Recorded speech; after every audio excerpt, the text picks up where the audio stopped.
ভাৰতীয় মজদুৰ সংঘৰ দ্বাৰা অনুমোদিত এটা চাহ শ্ৰমিকৰ সংগঠন হ'ল ভাৰতীয় চাহ মজদুৰ সংঘ। শেহতীয়াকৈ ভাৰতীয় চাহ মজদুৰ সংঘক কেন্দ্ৰ কৰি শ্ৰমিকৰ ভিতৰচোৱাত সৃষ্টি হৈছে বিভ্ৰান্তকৰ পৰিৱেশৰ, যাক লৈ অনাহুত পৰিস্থিতিৰ সৃষ্টি হোৱাৰ সম্ভাৱনা প্ৰকট হৈ পৰিছে। ভাৰতীয় চাহ মজদুৰ সংঘৰ অসম প্ৰদেশ সমিতিখন শেহতীয়াকৈ অসাংবিধানিক কাম-কাজত লিপ্ত থকাৰ অভিযোগত ভংগ কৰি দিয়া হয়। সেই অনুসৰি সাংবিধানিক নীতি নিয়ম মতে জিলা সমিতিসমূহো ভংগ হৈ যায়।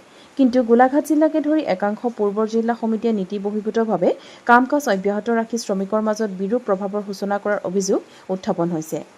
ভাৰতীয় মজদুৰ সংঘৰ ৬৪২ পঞ্জীয়ন নং মৰ্মে ৰামা ৰাওক সভাপতি আৰু মুকেশ জালক সম্পাদক হিচাপে দায়িত্ব অৰ্পণ কৰে ভাৰতীয় মজদুৰ সংঘই। সেই অনুসৰি নৱনিৰ্বাচিত সমিতিয়ে ২০১৯ বৰ্ষৰ পৰা অনাদায় হৈ থকা এনুৱেল ৰিটাৰ্ণ শ্ৰম বিভাগৰ কাৰ্যালয়ত জমা কৰে। শ্ৰমিকৰ কল্যাণৰ বাবে কাম কৰিবলগীয়া সংস্থাক লৈ দুটা ফৈদৰ মাজত সৃষ্টি হোৱা টনা-আজোৰা সামগ্ৰিকভাৱে চাহ বাগিচাসমূহত বিৰূপ প্ৰভাৱৰ বিৰাজ কৰিছে। এই সংক্ৰান্তত ইতিমধ্যে নৱনিৰ্বাচিত সমিতিখন আইনৰ কাষ চাপিছে বুলিও জানিবলৈ দিয়ে। চাহ শ্ৰমিকৰ ১০১টা সমস্যা আছে। আমি আচলতে চাহ শ্ৰমিকৰ কামহে কৰিব লাগে। আমাৰ জাতিৰ মাজতে যুদ্ধ লগাটো কিন্তু আমি বিচৰা নাই, কিন্তু তেওঁলোকে কিন্তু গোলাঘাটৰ পৰা ষ্টাৰ্ট কৰিছে। আমি তেওঁলোকক সামৰণি মাৰিবলৈ কৈছোঁ গোলাঘাটত, অন্যথা কিন্তু আমি কোৰ্টৰ ওচৰত যাবলৈ বাধ্য হ'ম। আৰু আজি এক সংবাদ যোগেদি আপোনালোকক এইকাৰণে জনাইছোঁ, সংবাদ মাধ্যমৰ যোগেদিহে সমগ্ৰ অসমত গম পাব যে ভাৰতীয় মজদুৰ সংঘৰ জন্ম 1969 চনত ২৭ ফেব্ৰুৱাৰীত দত্তপান ঠঙৰীজীয়ে কৰি আমাক ৰেজিষ্ট্ৰেশ্যনটো 6422 দিছে। তেওঁলোকে নিজৰ মানে কিবা বাৰীৰ ধনিয়া পাত নহয় যে যেতিয়াই মন যাব ছিঙি মেলি কেৰাহী দি দিব। ট্ৰেড ইউনিয়ন সেইটো নহয়। ট্ৰেড ইউনিয়ন সম্পূৰ্ণ it is a rule of T plantation labour actor ভিতৰত এইবিলাক সোমাই থাকে। গতিকে এইবিলাক যদি বেছি শিকিবলৈ আছে তেওঁলোকে কোৰ্টত যাব লাগে, তেওঁলোকে আইনৰ ওচৰত যাব লাগে আৰু এইবিলাক শিকি ল'ব লাগে। আৰু চাহ শ্ৰমিকৰ মাজত যাতে বিভ্ৰান্তি সৃষ্টি কৰিব নালাগে।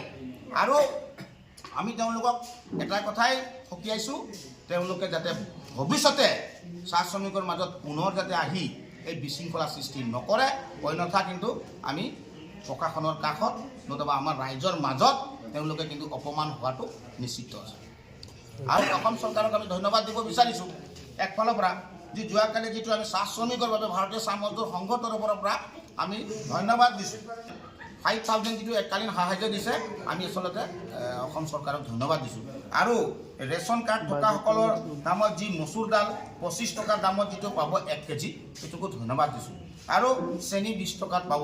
সকলোখিনি আমি অসম চৰকাৰক ধন্যবাদ দিছোঁ, মাননীয় মুখ্যমন্ত্ৰীক ধন্যবাদ দিছোঁ। কিন্তু এটা কথা নকলেও নহ'ব, মজুৰি বৃদ্ধি 351 টকাটো যিটো দিবলগীয়া আছিলে, সেইটো কিন্তু আমাক যদি মামাই যদি সহায় নকৰে চাহ শ্ৰমিকে কিন্তু এইটো মানে সন্তুষ্ট বুলি নক'ব। মানে আচলতে এইটো চাহ চেনি এইবিলাক দাইল এইটোতো আমি পইচা দিলেও পাই যাম।